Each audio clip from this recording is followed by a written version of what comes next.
If you could go back in time, what would you do different? We're going to talk about it on today's podcast. I've spent the last 20 years studying, teaching, and coaching people to find their greatness and take their lives to the next level.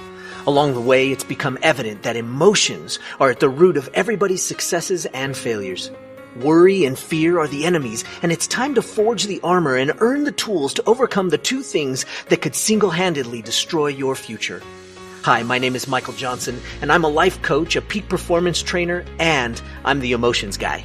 It's time to take back control of how you feel, control of how you act, and control of how you experience life. It's time to become a lifer, a new breed of overachiever focused on living every minute to its fullest. We are responsible for how we feel, and no one and no thing can make us feel anything. Emotional mastery is our journey, and emotional education and intelligence is the key. We are lifers, and this is Magic for Life.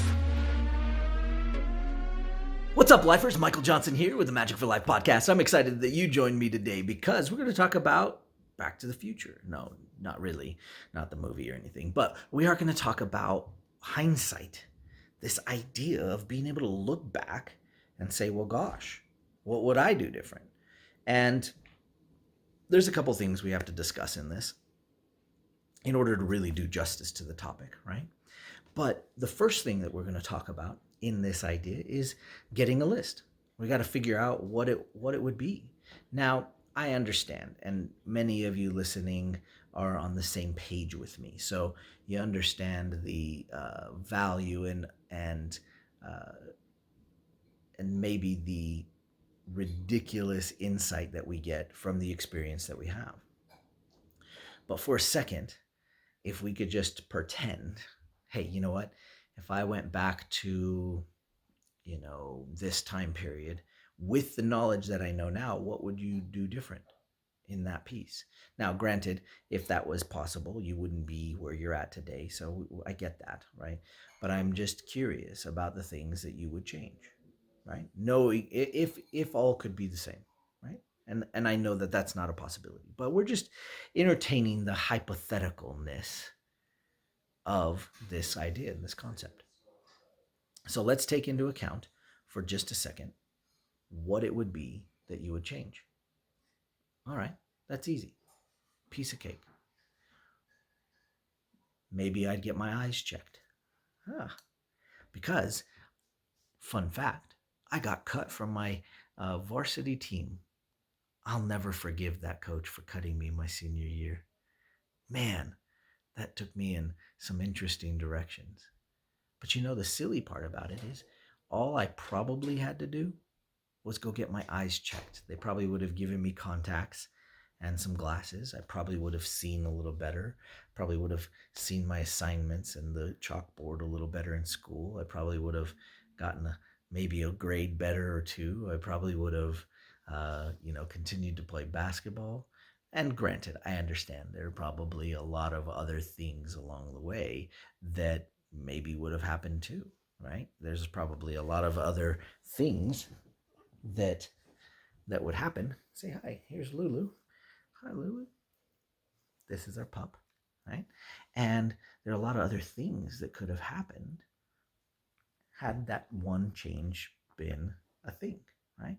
So what I want you to think about is one of those ideas, one of those concepts. What would I have changed? Maybe I would have played basketball in college. If I would have played basketball in college, what would have happened? Would I have been in a different group of people? Would I have interacted with a different group of people to the extent that maybe I would have changed my major? Maybe I would have majored in something else. Maybe I would have gotten a different job. It's an interesting idea, right? And this idea is interesting to play with for a second because it's a lot of woulda, coulda, shouldas, and I get that. But there's a lot of things that as you go down the path, you realize you would have made different choices. And as you find out what those different choices would have been, you find out where the things that happened to you led you to where you are. And so it's a fun exercise, a fun little thing to really contemplate and think about. You take a little time to just dig into your mind and say, hey, You know what? What's one thing that I would have that I would do different if I knew what I knew now? Okay, and like I said, we understand that's not the case, and you can't go back. Okay, but it is an idea. It's a fun thing to think about because what it'll do is it'll start to bring out the elements and experiences that you've had along the way to develop and help you become who you've become. So let's take another one of my history, right? So there was, I remember my freshman year, and I had just gotten to college, and my girlfriend of 3 years, I was in love with her. She was the best, right? And I remember getting the call, right? The Dear John call, right? Like, oh boy, you're out. Got the call, and she basically said, "Hey, I'm moving on," because she lived in a different state than me. And in that moment, you're just devastated, and you think, "Holy cow, I'm not going to be able to go on." She was the woman of my dreams. Like I thought we were meant to be together forever, right? And so if I would have kept that, let's say that somehow I was able to convince her to stick with me and to stay the course, well, maybe I would have gone home to visit a little bit more. My family would have been thrilled, right? Maybe we would have tried to keep that going. She would have come to visit me. Let's say it kept working out. Let's say we found a way to make it work, right? And let's say I graduated from college and we got married. Okay, then we had some kids. Where would we live? Maybe I would have moved back to New Mexico. I was in Utah at the time. Maybe we would have gotten married, had some kids, lived in Albuquerque. Oh my goodness, that is nothing like what my life was is like currently. What would I have studied? Right? Maybe I would have it would have propelled me into a different direction of study in college. Maybe I would have studied a totally different thing. And now all of a sudden you get into that space and you start to think, holy cow, is it possible that I would have stayed on the same path?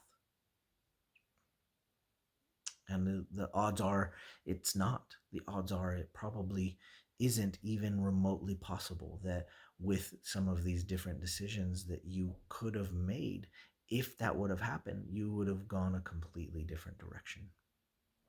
This is a big deal, right?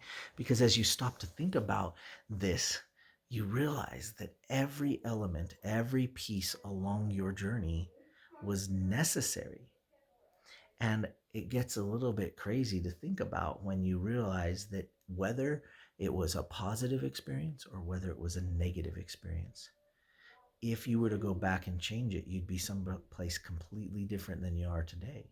You might think, well, gosh, I'm in a horrible place. You might you might be in the moment, but you might be surprised at how not horrible where you're at is. And I understand it's very difficult to look at a challenging time or a challenging emotional situation and really look at it in such a way that you can feel like it's a good place, because it isn't easy at the time. When I got dropped by my high school girlfriend, there was no part of that in any of that moment that I felt like, gosh, this is a great thing. I'm so grateful that this happened. But you know what? It went away. You know what? It didn't persist. And it did go away as I became the next person that I was supposed to become. And that next path on my choose your own adventure path was set in stone in that moment. And as you start to deal with those moments, you start to realize that what you go through in this moment is one of those moments. That now, if you're saying, okay, I'm going through this and it's a hard time, 10 years from now, you're going to look back at this hard time and say, gosh, thank goodness. Thank goodness I went through that, because I needed to learn this, or I needed to experience that, or I had to go through that feeling so that I understood it better, so that I could execute something else better, so that I could stay away from something more. So the experiences that you're having in this moment, in this time period, are massively important. And the biggest challenge is to start to figure out how to unconditionally appreciate the moment that you're in. But one of the ways to do it is through this exercise of looking back and going, gosh, thank goodness that happened. Thank goodness, and coming to grips with the stuff that was good and that was not good. And that's all by your perspective, of course, but coming to grips with the fact that those things that have happened to lead you to this moment right now where you and I get to chat is massively, massively important. We can't underestimate the power of those moments and how they impacted our lives in the direction that we're going on. So, what do we do about it? What do we do? Well, if you could go back in time, what would you do different? So rather than even spending any time on that, other than just figuring out what maybe could have happened and how things would look different now, maybe the next phase is to take what you know now and start to do different today. Take a look at that and go, gosh, I did learn that from that point and from that experience. And since I can't change it, let's remember to utilize that thing that I learned from that experience. I'll tell you what, I definitely got my children's eyes checked, all of them now. And what do you know? All of them but one wear glasses. But we'll see, because I didn't start wearing glasses till I was, 17, 18. So maybe he'll have those too. We don't know. We'll see. But guess what? We'll make sure to have them checked. It's a simple lesson, right? I learned from my experience in the past that shaped me to today. So let's take this and let's run with it. Take it to that next space, that next level. If you know somebody that needs to hear this today, please share it with them. #Majic4Life. And of course, like and subscribe if you're watching on YouTube, and leave us a rating on Apple. We'd love to see what you have to say about the podcast. Until next time, go find some magic for life. Happiness is a choice. Sadness is a choice. All emotions are a choice. Sometimes doing our emotions doesn't seem like it's our choice, but it is. You have control. You are the captain of your ship, and you must learn how to be the best captain you can be. Let me show you how. Pick up your free copy of my new book, Every Minute, at everyminutebook.com.